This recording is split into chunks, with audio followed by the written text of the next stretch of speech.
Poštovani gledalci, u narednih 15 minuta razgovaramo sa Emilijom Redžepi, potpredsjednicom vlade Kosova. Gospođo Redžepi, dobar dan i hvala vam što ste sada zvali pozivom.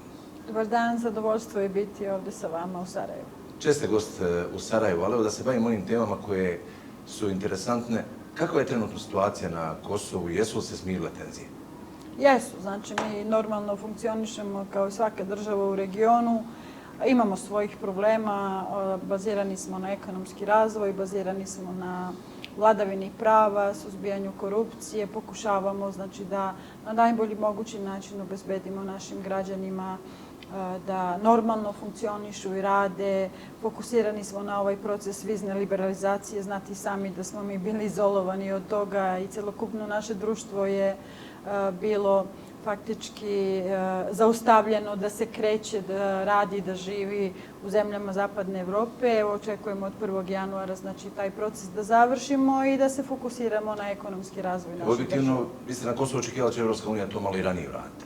Pa odavno mi smo te kriterijume ispunili što se od nas tražilo kao država, ali uvek ta stagnacija je bila dominantna. Kad govorimo o toj slobodi kretanja, posebno interesantna ova situacija u regiji i odnos Bosne i Hercegovine i Kosova. Mi imamo jednu, ja ću reći, apsurdnu situaciju da građani Kosova lakše komuniciraju sa Srbijom nego s Bosnom i Hercegovinom. Nažalost, to je tako. Evo, meni je trebalo skoro 10 dana da se bavim sa dokumentacijom u vašoj ambasadi u Makedoniji i dobila sam odobrenje samo za 6 dana da budem ovdje kod vas. To je žalosno zato što mi smo ratifikovali sporazum kojeg su zemlje Zapadnog Balkana tokom berlinskog procesa potpisale o slobodi kretanja. I to je kod nas prošlo i na vladi i u parlamentu. Čekamo kod vas da to bude ratifikovano u domu, a pre toga znači, na savjetu ministara to odobrenje mora proći i da napokon sa Bosnom imamo tu razmenu slobode kretanja pre svega, ali oko roba, oko usluga, oko trgovine, oko kulturoloških zbližavanja, oko mnogo čega. Ja konstantno, znači u zadnjem periodu dolazim češće i utičem i privatno na moje prijatelje ovdje koji su Bošnjaci, koji su deo vlade, koji su i u opoziciji ranije, da taj proces znači guramo do kraja.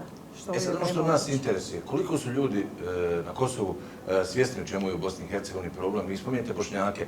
Bošnjaci žele taj sporazum. Problem je što ovdje Republika Srpska zaustavlja bilo kakvu priču o tome. U stvari mi imamo veće Srbe nego u Srbiji.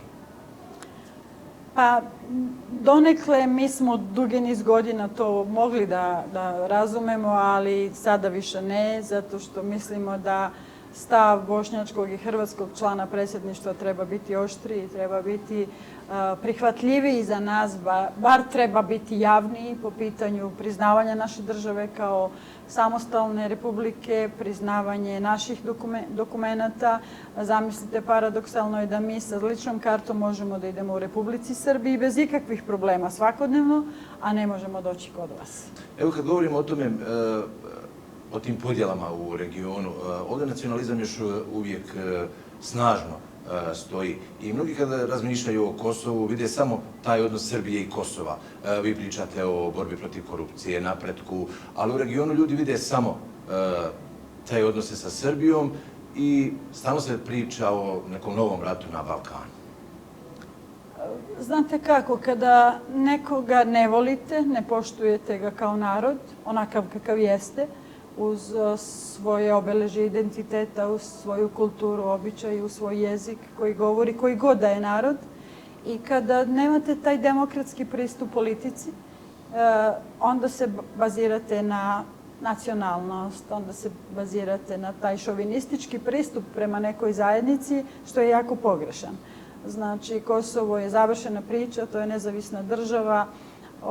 Mi se borimo da što pre moguće budemo članice Evropske unije, radimo na tome, na tom putu. Jako pazimo kako ćemo poštovati sve narode i zajednice koji žive na Kosovu. Tamo ne žive samo Albanci i Srbi, to nije pitanje samo Albanaca i Srba. Tamo žive i drugi narodi, i Bošnjaci, i Turci, i Romi, i Goranci, Aškalije, Hrvati, Crnogorci.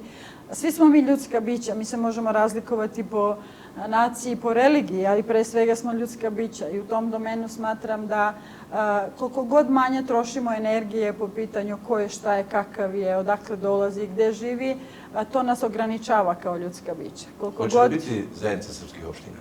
To je rak rana naše države i mi kao vlada imamo malo drugačiji stav po pitanju nedozvoljavanja izvršne vlasti, asocijacije ili zajednice srpskih opština kao što to ima Republika Srpska ovde, upravo iz predostrožnosti zbog vas da nam se to ne dogodi kasnije i da nas to ne košta kao državu kasnije. Međutim, sve ćemo učiniti da integrišemo Srbe u svoju državu, tamo gde oni žive u svojim opštinama, ali ne stvarajući drugu državu unutar države. U medijima se ovdje na Balkanu puno piše o tome da su čak i Amerikanci vršili pritisak na vladu Kosova, što je Escobar jednim dijelom demantirao. Pa nije to pritisak, to je jedan briselski dogovor ili sporazum koji je od 2013. godine i 2015. kasnije u prethodnim našim vladama i kojeg smo mi kao vlada nasledili. Znači i u obavezi smo da to ispoštujemo. Međutim, sve činimo i radimo da korigujemo taj sporazum i sve što je u skladu sa Ustavom Republike Kosova, sigurno će naša vlada to uraditi. To nije nikako protiv Srba ili lokalnog srpskog stanovništva koje živi zajedno sa nama dole, nego jednostavno to ne dozvoljava i ne da pravo i privilegiju jednom narodu da želi i radi ono što on hoće. Naprimjer, ako oni dobiju asocijaciju srpskih opština, ja ću tražiti asocijaciju bošnjačkih opština, pa će neko od Turaka tražiti nešto drugo. Deliti opštine na osnovu etničke pripadnosti je pogrešno. Ja smatram da su opštine građanske i da u toj opštini ima pravo svaki njen građanin koji tu živi. Ali nekad u prošlosti Bošnjaci i Turci su imali zahtjeve da dobiju neke opštine. Da, to je proces pregovora u Beču, gde su Bošnjaci tada iskorišćeni faktički ili su naši predstavnici bili slabi lobisti da to urade, pa su posustali. To je nešto što ostaje i u narednom periodu da se borimo za to. Evo da ne kažemo da su samo Srbi ili nezadovoljni na Kosovu. Vi ste nedavno kao potpredsjednica vlade rekli da niste zadovoljni podrškom vlade u kojoj sjedite, manjinskim grupama i ovom kabinetu oko Kurtija. Čini se 500.000 eura je bilo u pitanju. Ne, to je jedna kancelarija u okviru ureda premijera. Ne, apsolutno to nije tako, zato što nikad većeg prava nismo imali kao i veće autonomije delovanja u jednoj vladi nego sada.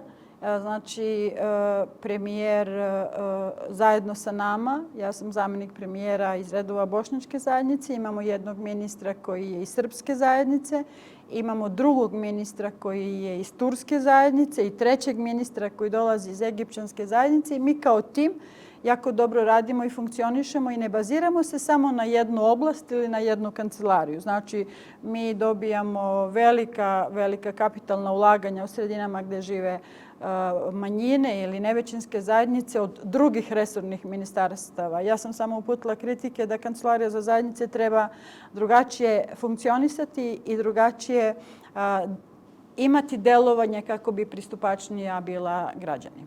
Evo imamo priču o stvaranju srpskog sveta, s druge strane kao protuteža se pravi priča o Velikoj Albaniji.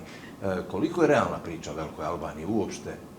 Ja sam neko ko osuđuje to i za mene ne postoji ni Velika Srbija ni Velika Albanija.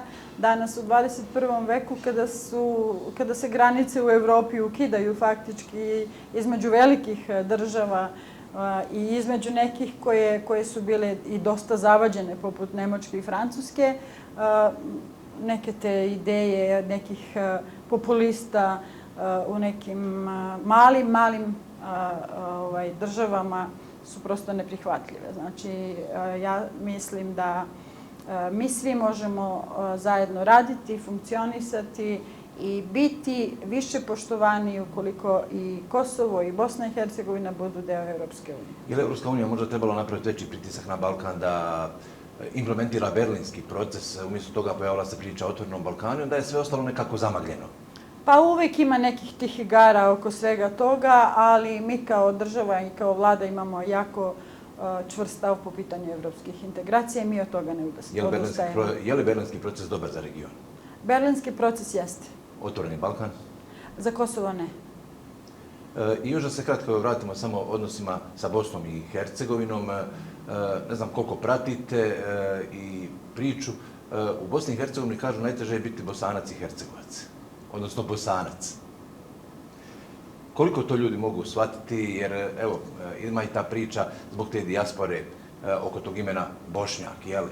Jer to je trebalo da bude nešto što će integrirati ljude u Bosni i Hercegovini, nažalost, postalo je predmet podjela. Pa ja mislim da nacionalna odrednica svih građana u Federaciji Bosne i Hercegovine jeste Bosanac. Vi možete biti i Bošnjaci, Hrvati, Srbi, ali ukoliko niste Bosanci, onda imate problem. Po Ustavu ne možemo da budemo Bosanci, manjine smo. Menjajte Ustav.